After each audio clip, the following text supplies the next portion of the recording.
Hello, আসসালামু আলাইকুম।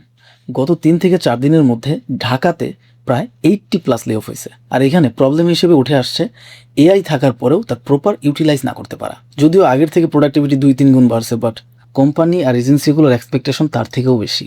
আর বিশেষ করে যারা ম্যানুয়ালি কাজ করতে স্বাচ্ছন্দ্য বোধ করে তারা লে অফ হইছে সবার আগে। আর এইটার পিছনে একটা বড় রিস্কি মাইন্ডসেট আছে, যেটা হলো আমি যেভাবে কাজ করি এটাই ঠিক। আসলে প্রবলেমটা এখানেই শুরু।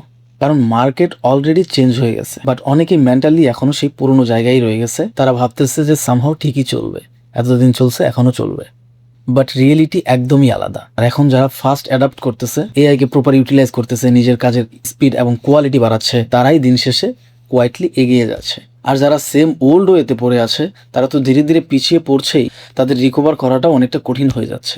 এখানে প্রথমেই ডিফারেন্টটা বোঝা যায় না, বাট যখন কয়েক মাস চলে যায় এবং আপনি সেম ওয়েতে কাজ করছেন এবং আদার্স যারা দ্রুত অ্যাডাপ্ট করতেছে তাদের সাথে আপনার যে গ্যাপ, সেই গ্যাপটা বোঝা যায় আসলে আলটিমেটলি কয়েক মাস পরে গিয়ে। আর তখন রিকভার করাটা অনেকটা কঠিন হয়ে যায়। এখানে ব্যাপারটা এমন না যে এআই আসছে আর হিউম্যানকে রিপ্লেস করে দিচ্ছে। বিষয়টা এখানে এমন যে যারা অ্যাডাপ্ট করতে পারতেছে না, যারা এআইকে প্রপার ইউটিলাইজ করতে পারতেছে না, তারা রিপ্লেস হয়ে যাচ্ছে। সো এখানে মাইন্ডসেট ক্রিয়েট করতে হবে এইভাবে যে আমাকে সময়ের সাথে তাল মিলিয়ে চলতে হবে এবং কি যে সিচুয়েশনই আসুক ওই সিচুয়েশনটাকে অ্যাডাপ্ট করে নিজেকে তৈরি করতে হবে। স্কিল তো অবশ্যই প্রয়োজন, স্কিলের পাশাপাশি মাইন্ডসেট আপডেট করতে হবে, না হলে পিছিয়ে পড়াটা খুবই ন্যাচারাল হয়ে যাবে।